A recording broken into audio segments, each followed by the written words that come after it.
Hi and welcome back to another ASKA video. Today we are taking a closer look at making your villagers feel safe in their own home. And at the same time, tick this box: protect your settlement's structures.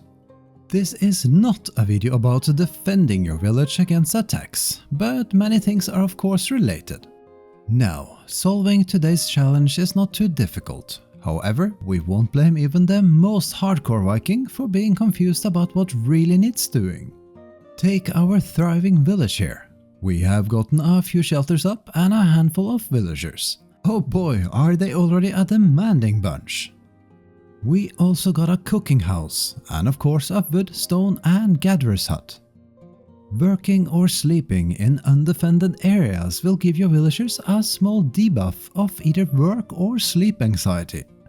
This will disappear as soon as your villagers feel safe and structures are protected. While there is no rush, you should easily be able to get this sorted between days 6 and 10 if you like to set yourself a goal. Now, how to make them feel safe? Let's build some defensive structures like basic walls. Voila! So will this make them feel safer? No defense nor safety provided. That said, walls are great as to keep enemies busy not hitting your more important buildings, but they do not provide defense nor make villagers feel safe. So what is the trick to defense and safety? Well, the best option is also the most efficient, and that is to build either barracks or an archery range. Before we actually build our barracks, let's briefly touch base on the only alternative, towers. While the gang decided to sleep, we built this tower ourselves overnight. Note that a tower alone does nothing. You must also assign a villager to it before it can provide safety and defense. Once done, it only covers buildings in its radius. As seen here on the map, our tower only covers our shelters and cooking house. If you're building a very compact starting area, this might work a while. But as soon as you spread out more and require further towers, the best and most efficient option is to build the barracks or the archery range. With that in mind, we recommend you rather build the barracks right away. That said, towers are not useless in the game. For instance, they can work very well as defense points against attacks, but that's for another video. Having constructed the barracks, like with the towers, you need to assign a villager to it. Once done, click the Task tab, then Add Task. We now have to create a route for our villager. This will be a patrol route that covers all the buildings you want to defend, which should be all of them. However, when clicking Add Patrol Point, the only available option is the barracks, which is not enough in our case and likely also not for you. We'll explain why in a second. Before we do, select the barracks and set the amount of time your villager should wait at the barracks. And as well if they should be training during their time there, so that they can level up their melee skills. In our playthroughs, at least early on, we typically always check the training option and set them to stay for 13 minutes. Which is their full workday, seeing 1 minute is 1 hour.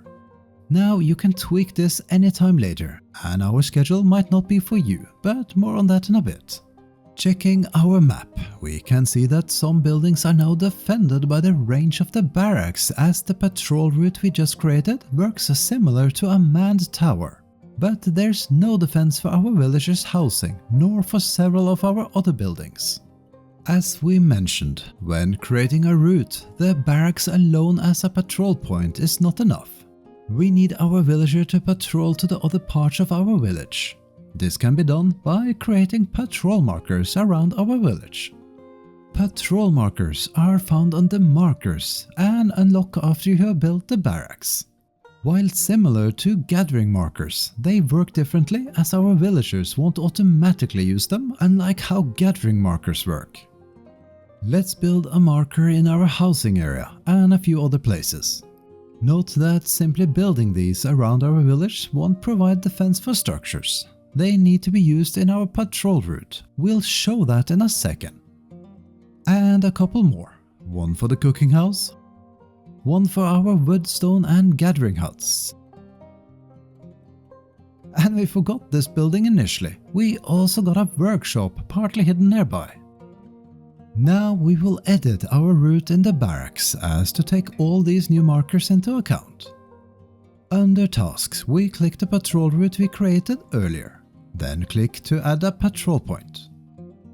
We can now select the markers we just built. It's a good idea to rename the markers to something more useful than 1 to 3, as it otherwise can get quite confusing to create routes. It might also make sense to order them logically, making it an A to B to C route and not an A to C then back to B, as to keep their time between markers low. We typically set patrol points to 1 minute, as until the first invasion we prefer our patrols to get back to the barracks or the archery range and spend most of their time improving their combat skills as mentioned earlier.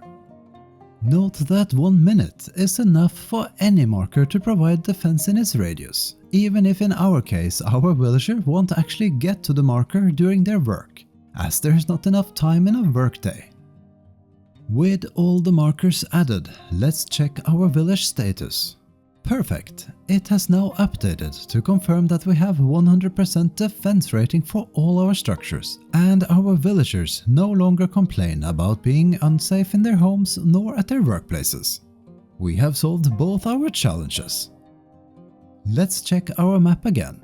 Basically, to ensure ongoing 100% defense for all your structures, buildings need to be covered by the barracks or any of the placed patrol markers. Alternatively, as mentioned earlier, you could also build an archery instead of barracks. Both offer the option to add patrol routes. Towers can also provide defense, though only if assigned a villager, so for most it likely becomes more efficient to have 1 villager working the barracks rather than 2 to 4 towers, all requiring a separate villager. Similar to a patrol point, once a villager is assigned to a tower, it will cover an area of your village and provide defense, which can have its uses as well.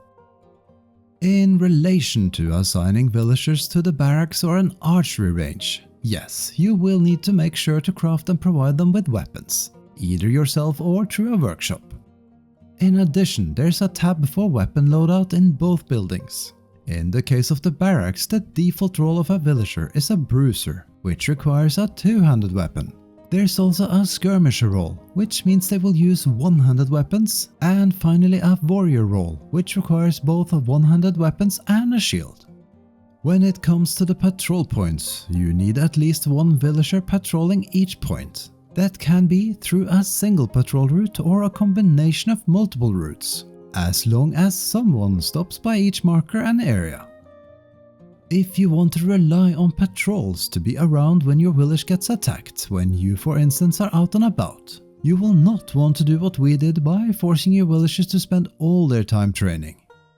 You could easily create a separate patrol route where they protect a part of the village all day. Then either use that or temporarily uncheck the option for the villagers in your training route and check your protective village route when needed. Now, these are the basics about how you can get your defenses started. There's a lot more to say about this topic and about protecting your village against attacks, but that's for another video. If you have any cool tips or suggestions, feel free to leave a comment. We hope you found this video helpful, and if you like what we do, please give us a thumbs up and subscribe.